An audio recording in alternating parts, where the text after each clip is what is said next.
Radiographic examination of the wrist. The wrist has two basic routines, PA and lateral projection.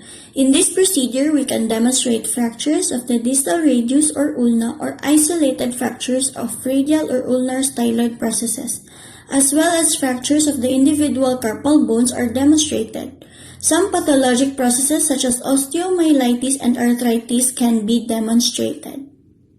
In this examination, we need a caliper to measure the body part to be examined, an 8x10 cassette, and a lead markers.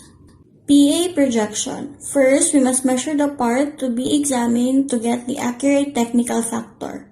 For the part position, align the center long axis of the hand and wrist to the portion of the IR that is being exposed, with the carpal area centered to the central ray. With hand pronated, arc hand slightly to place wrist and carpal area in close contact with the cassette or IR. For the central ray, it must be perpendicular to the IR directed to the mid-carpal area with the minimum SID of 40 inches or 100 cm. Collimate the four sides of the wrist and include the distal radius and ulna and the mid-metacarpal area. And don't forget to put the lead marker. An AP wrist may be taken to better demonstrate intercarpal spaces and wrist joint and to place the intercarpal spaces more parallel to the divergent rays. This projection is good for visualizing the carpals if the patient can assume this position easily. Before taking the exposure, instruct the patient to do not move and let the patient face to the other side of the wall. Take the exposure while watching the patient through the window.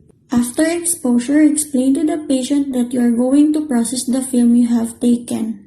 Properly critique the exposure of the radiograph and proceed to the next projection. For the lateral projection, we can demonstrate fractures or dislocation of the distal radius or ulna, specifically the anterior-posterior dislocations of Barton's, Cole's, or Smith's fractures are shown. Osteoarthritis also may be demonstrated primarily in the trapezium and in the first CMC joint. Part position. Align and center hand and wrist to the long axis of the IR and adjust the hand and wrist into a true lateral position. Central ray must be perpendicular to IR directed to the mid-carpal area with a minimum SID of 40 inches or 100 cm. Collimate on four sides including the distal radius and ulna and the metacarpal area and place a lead marker. Before taking the exposure, instruct the patient to do not move and let the patient face to the other side of the wall. Take the exposure while watching the patient through the window. After exposure, explain to the patient that you are going to process the film you have taken. Properly critique the radiograph you have processed and proceed to the next instruction. For the outpatient, we must instruct them on what time will the result be available, while for the inpatient, all the results will be forwarded at their respective station.